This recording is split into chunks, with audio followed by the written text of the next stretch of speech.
currently making its way through the West Virginia State House will have a big impact on high school athletic transfers and eligibility. Our Thomas Chase has the details and what student athletes should know.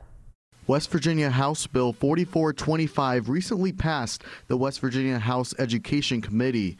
The bill, if eventually signed into law, would repeal the current WVSSAC transfer rules and replace them with the prior rules last used during the 2022-2023 school year.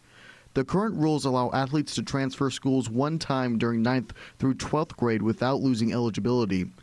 The bill would only permit transfers before a student athlete's freshman year out of their home district, would allow a student athlete to transfer back to their home district, and would require all other transfer requests to be approved by the WVSSAC. Parkersburg High School Athletic Director Chris Way said the current rules have created a fluid environment. The new rules, it is pretty wide open. I'm not really too opposed to transfer rules, but they are a little bit, like you said, kind of wild west, where people are going everywhere. People are going in the middle of seasons, so they could be playing at one school for the fall and then another school in the winter. Way said he supports returning to the previous transfer framework.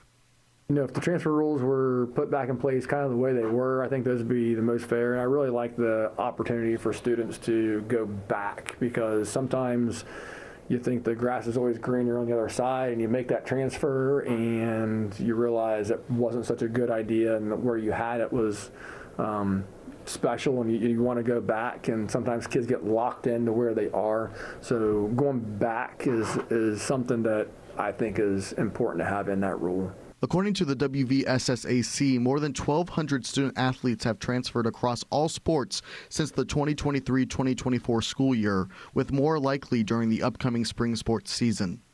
Way said Parkersburg High School has seen students transfer in and out, but believes Wood County schools have not been significantly affected by the current rules compared to other counties. Here in Wood County, I don't think we've had quite the transfer impact as some of the other counties like Kanawha County or Cabell County, but we've certainly had transfer impacts. We've had students transfer to Parkersburg High School. We've had students transfer out of Parkersburg High School. It's been kind of even. Way added that he believes it is important for student athletes to compete in school sports with the same peers they attended elementary, middle, and high school with.